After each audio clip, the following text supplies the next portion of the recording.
Buen día, mi nombre es Juan Pablo Moreno Rivera y el día de hoy les presentaré una breve exposición. Soy estudiante de la Facultad de Filosofía y curso la licenciatura en Desarrollo Humano para la Sustentabilidad. El tema de esta exposición es sobre la lectura. Después del neoliberalismo, ¿qué? De Dani Rodrik.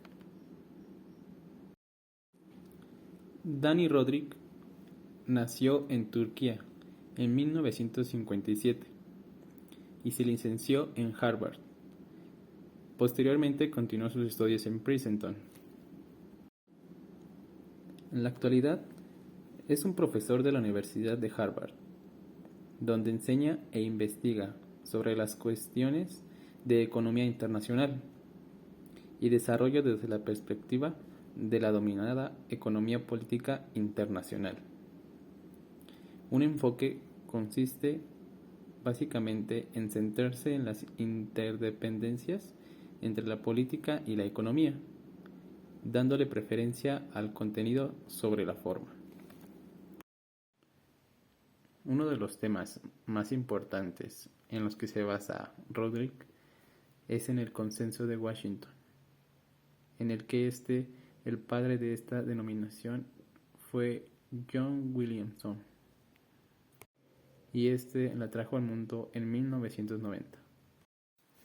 Rodrik sostiene, a partir del análisis precedente, que las políticas de gobierno óptimas deben combinar ex ante la promoción de la inversión y el espíritu empresario en sectores modernizantes, y ex post el seguimiento y control de la producción mediante la eliminación de aquellas industrias ineficientes.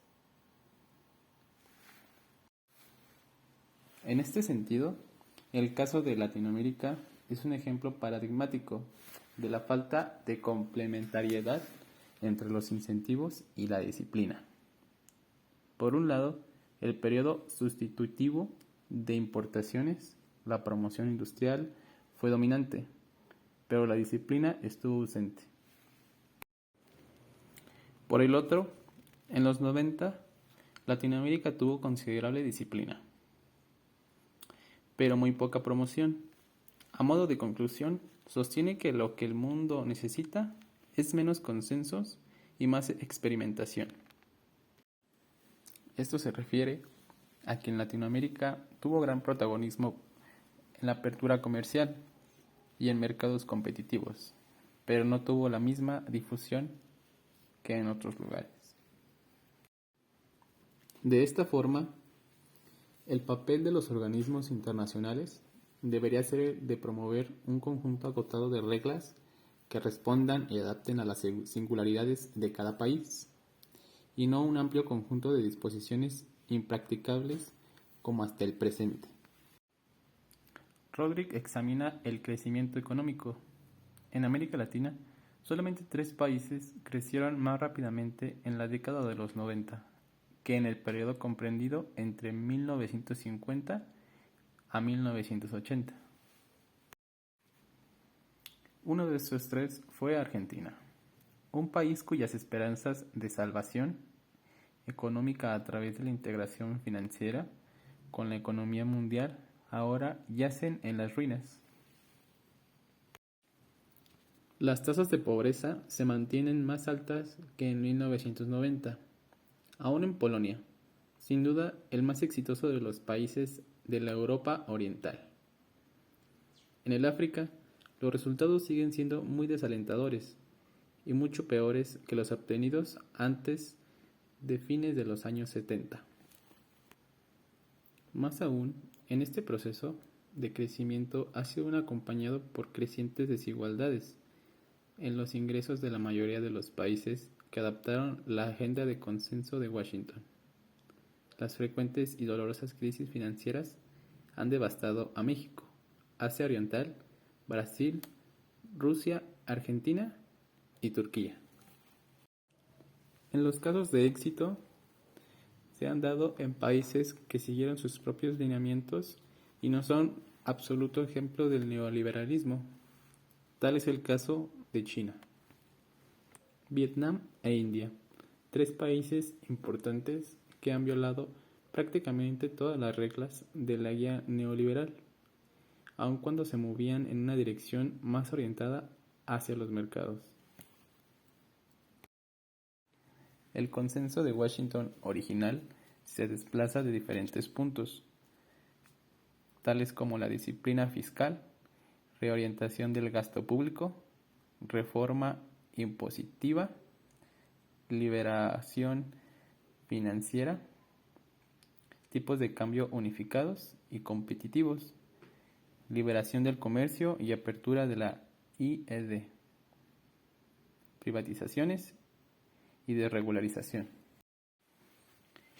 En la segunda opción del consenso de Washington aumentado son los puntos anteriores, más la institucionalidad, anticorrupción, mercados laborales flexibles, acuerdos con la OMC, códigos y estándares financieros, apertura del movimiento de capitales, regímenes de tipo de cambio no intermediarios, bancos centrales independientes, redes de seguridad social y reducción de la pobreza.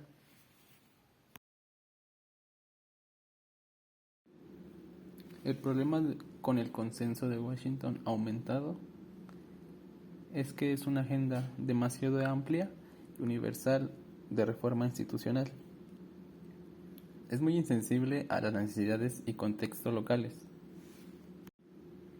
No corresponde con la evidencia empírica de cómo se alcanza realmente el desarrollo. Describe cómo son las economías avanzadas, pero no prescribe un camino certero y práctico de cómo alcanzarlas, determinando así una conclusión que el consenso de Washington aumentado es impracticable, inapropiado e irreverente. Otro de los puntos más importantes del consenso de Washington son los que no se deben rechazar, tales como las teorías económicas prevalecientes. Se divide en 3 puntos: proveer derechos de la propiedad y el cumplimiento de la ley, para que los inversores, tanto actuales como potenciales, se aseguren de la obtención de las utilidades provenientes de sus propias inversiones. Segundo, reconocer la importancia de los incentivos privados y su alineación con los costos-beneficios sociales para poder lograr la eficiencia productiva. Y por último, manejar las políticas macroeconómicas y financieras con debida consideración hacia la sustentabilidad de la deuda.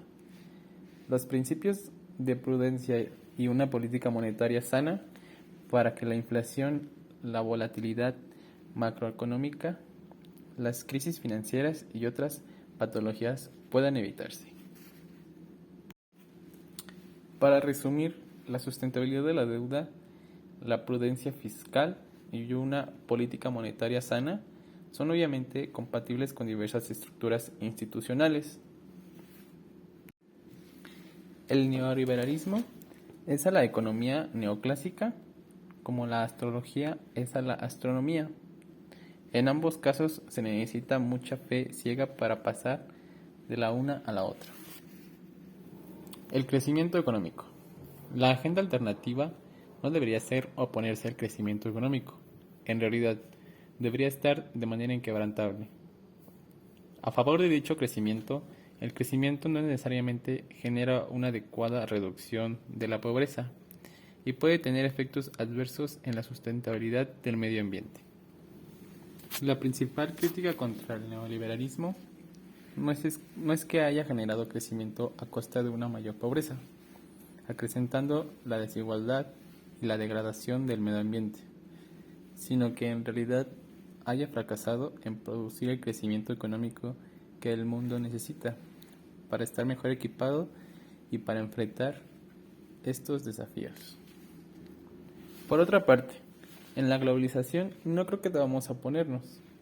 Los países pobres necesitan mercados y tecnología, a los que pueden acceder solamente a través de un estrecho contacto con la economía mundial. El problema no es la globalización, sino la agenda distorsionada que la gobierna en la actualidad. Lo que tenemos en la actualidad es una agenda que privilegia la liberalización del comercio y los mercados financieros, mientras deja de lado por completo las ganancias mucho mayores que se podrían obtener producto de la liberalización del comercio en servicios laborales, un área en la que los países en desarrollo tienen mucho para ofrecer. Es una agenda que ignora las necesidades legítimas de los países en desarrollo de tener capacidad y autonomía política para desarrollar sus propias estrategias. Y es una agenda que equipara casi por completo una así llamada ronda de desarrollo con la liberalización de la agricultura. Aunque los principales beneficios de esta agenda sean los mismos países desarrollados y muchos países pobres que importen alimentos serán probablemente los perdedores. En este caso, no deberíamos rechazar la globalización. Al contrario, deberíamos corregir su agenda. En este caso, estudiaremos lo que es la pregunta: ¿qué muestra la evidencia empírica? Es el paso para construir la agenda alternativa. Es ser claro acerca de la evidencia empírica. La alternativa no debe basarse en la fe o en mitos, sino en la realidad. El grado de crecimiento y sus determinantes pueden resumirse en 4 proposiciones. Uno de estos son los 4 puntos más importantes. En este caso, estudiaremos lo que es la pregunta: ¿qué muestra la evidencia empírica? Es el paso para construir la agenda alternativa. Es ser claro acerca de la evidencia empírica. La alternativa no debe basarse en la fe o en mitos, sino en la realidad. El grado de crecimiento y sus determinantes pueden resumirse en 4 proposiciones. Uno de estos son los 4 puntos más importantes.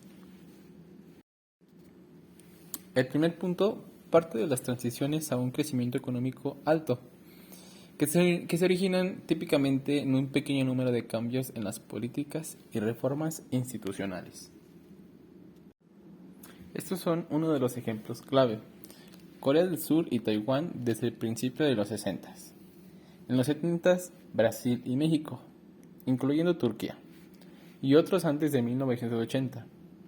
China desde 1978, y la India desde principios de los 80, y Chile desde mediados de los años 80. En ninguno de estos casos se puede apreciar que las ambiciosas reformas recomendadas por el Consenso de Washington aumentado jugasen un papel importante desde el comienzo de estos procesos o fuesen un prerequisito. El siguiente punto abarca los cambios en las políticas que dan origen a estas transiciones hacia el crecimiento. Típicamente combinan elementos ortodoxos con innovaciones institucionales no convencionales. Un ejemplo de esto es Asia Oriental, que combinó una orientación industrialista con una orientación hacia afuera. China combinó el sistema de responsabilidad hogareña y las empresas comunales con una liberalización parcial. El tercer punto son las innovaciones institucionales, que no pueden ser trasladadas. Lo que funciona en un determinado contexto, a menudo no funciona bien en otro. Y por último, la sustentabilidad del crecimiento económico es un desafío en sí mismo y no puede darse por sentada. Históricamente, pocos países logran sostener un crecimiento alto. Una vez embarcados en el mismo China, Corea del Sur y unos pocos más en las últimas décadas son las excepciones, más que la regla. La mayoría de los países que registraron un alto crecimiento con políticas de sustitución de las importaciones finalmente están en el estancamiento. Desde este punto, existen elementos cruciales en un programa de crecimiento. Una estrategia es la inversión a corto plazo para darle el crecimiento, el puntapié inicial, y la segunda es una estrategia de construcción de las instituciones a mediano y largo plazo, que le dé a la economía elasticidad para poder hacer frente a la volatilidad y otras adversidades. Y por último, hablaremos de la construcción de las instituciones. ya que los mercados no se crean por sí mismos, ni se regulan solos, ni tampoco se autoestabilizan o autolegitimizan. El crecimiento económico requiere más de un incremento temporal de las inversiones o emprendimientos. Esto se divide en 4 secciones. La primera parte de las instituciones formadoras de los mercados, o sea, de los derechos de propiedad y cumplimientos de los contratos. La segunda son las instituciones reguladoras de los mercados. Estas se ocupan para las externalidades económicas, de escala o información incompleta. El siguiente punto abarca las instituciones estabilizadoras de los mercados. Estas son para la gestión monetaria y fiscal. Y por último, pero no menos importante, son las instituciones que legitimicen los mercados. Esto consiste en asistencia social, políticas de redistribución, instituciones de manejo de conflicto y emprendimientos sociales. Como conclusión de este tema, debemos de tomar mucha importancia en lo que Dani Rodríguez nos hace entender. Este nos ayuda a entender mejor el problema del desarrollo, que afecta a los países pobres, y también, aunque sea con otros matices, a las regiones que deben realizar un cambio estructural, y que consecuentemente deben esforzarse más de lo habitual si quieren crecer. En ese sentido, el punto de partida es el denominado Consenso de Washington. El padre de esa denominación la formuló, en principio, en unos 9 puntos, los cuales destacan la disciplina fiscal, liberación del comercio internacional, la privatización y la desregularización. En definitiva, un programa liberal que por la magia de los números y sin habérselos propuesto inicialmente, redondeó un 10º mandamiento muy diferente a los anteriores, de carácter institucional, el cual es el de garantizar los derechos de propiedad. Y con esto concluye esta presentación. Muchas gracias por la atención.